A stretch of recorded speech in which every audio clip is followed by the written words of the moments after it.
Hi friends, இப்போ நம்ம இந்த வீடியோவில் என்ன பார்க்க போகிறோம்னு கேட்டிங்கன்னா, அவித்த உருளைக்கிழங்கு எப்படி செய்யறதுன்னு தான் பார்க்க போகிறோம். இதுக்கு தேவையான பொருட்கள்லாம் பார்த்தீங்கன்னா, உருளைக்கிழங்கு நம்ம வந்து சின்ன வெங்காயம் எடுத்துருக்கிறேன். ரொம்ப சிம்பிளான இன்க்ரீடியன்ட் தான் இது. நல்லா நம்ம வந்து அவிச்சு உருளைக்கிழங்கு எடுத்துக்கலாம். இது பார்த்தீங்கன்னா, நான் வந்து 1/2 கிலோ உருளைக்கிழங்கு எடுத்திருக்கேன். இதுக்கு 100 வெங்காயம், சின்ன வெங்காயம் எடுத்துருக்கிறேன். இதை நல்லா நம்ம வந்து கொஞ்சம் வந்து கட் பண்ணி எடுத்துக்கலாம், ஒரு சைஸ் போல் சாப்பிட்ற அளவுக்கு. இந்த வீடியோ பிடிச்சிருந்தா லைக் பண்ணுங்க, ஷேர் பண்ணுங்க, கமெண்ட் பண்ணுங்க, சப்ஸ்கிரைப் பண்ணுங்க.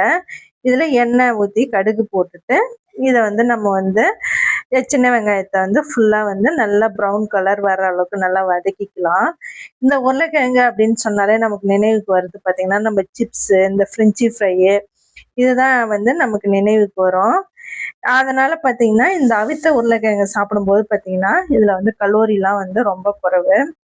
இந்த உருளைக்கிழங்கு பார்த்தீங்கன்னா, நல்லா வந்து வதங்கி வந்துருச்சு. இதுல ஒரு 100 ml நம்ம வந்து தண்ணி ஆட் பண்ணிக்கலாம். இதுல வந்து 1 டீஸ்பூன் வந்து மிளகாய் தூள், தேவையான அளவு உப்பு எடுத்துருக்கிறேன். இந்த உருளைக்கிழங்கு பார்த்தீங்கன்னா, 100 கிராம் உருளைக்கிழங்குல பார்த்தீங்கன்னா 80லேருந்து 90 கிராம் கலோரி வந்து இதுல இருக்கு. இதுல வந்து ஃபேட்டும் பார்த்தீங்கன்னா ரொம்ப குறைவு, கார்போஹைட்ரேட்டும் வந்து இதுல இருக்கு. இது பார்த்தீங்கன்னா, நல்லா தண்ணி ஊற்றி மிளகாய் தூள் போட்டு நல்லா நமக்கு வந்து கெட்டி பதத்துக்கு நல்லா வந்துடுச்சு.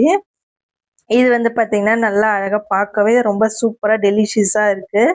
இந்த கட்டி பதத்துக்கு வந்தோடனே பார்த்தீங்கன்னா, நம்ம வந்து உருளைக்கிழங்கு கொட்டி அதில் நல்லா வந்து நம்ம எல்லாத்தையும் வந்து மிளகாய் தூள் படுற அளவுக்கு மேஷ் பண்ணி எடுத்துக்கலாம்.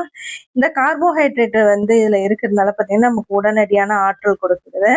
இந்த விளையாட்டு வீரர்கள்லாம் வந்து போட்டிக்கு போகும்போது முன்னாடி பார்த்தீங்கன்னா, இந்த அவித்த உருளைக்கிழங்கு தான் சாப்பிட்டு போனா அவ்வளோ நல்லது. இதில் பார்த்தீங்கன்னா, ஃபைபர் வந்து இருக்கு. இது வந்து பார்த்தீங்கன்னா, நல்ல வயிறு நிறைந்த ஒரு உணர்வு வந்து நமக்கு கிடைக்கும். இது பார்த்தீங்கன்னா, vitamin C, vitamin B6, potassium, இது எல்லாமே பார்த்தீங்கன்னா இதில் இருக்குது. ரத்த அழுத்தமும் வந்து இது குறைக்குது. இது சரியான முறையில நம்ம எடுத்துக்கினா முழு ஆரோக்கிய உணவுன்னே சொல்லலாம். எடை குறைக்கிறவங்களுக்கு இது ஒரு நல்ல வந்து ஊட்டச்சத்தான உணவு. பார்த்தீங்கன்னா, நம்ம நல்லா கார்னிஷ் பண்ணிக்கலாம். இது மேலே நல்லா பெருங்காயத்தூள் ஆட் பண்ணிக்கலாம். உடம்புக்கு ரொம்ப நல்லது பெருங்காயத்தூள். இது பார்த்தீங்கன்னா, ரசம், சாம்பார் சாதம், வெரைட்டி ரைஸுக்கு இது எல்லாத்துக்குமே பார்த்தீங்கன்னா சூப்பராக இருக்கும். நீங்களும் வீட்டில் ட்ரை பண்ணி பாருங்கள். ட்ரை பண்ணி பார்த்துட்டு எனக்கு கமெண்ட் செக்ஷனில் சொல்லுங்கள். பார்க்கும்போதே சூப்பராக இருக்குது, ரொம்ப டெலிஷியஸாக இருக்குது. Okay, bye friends.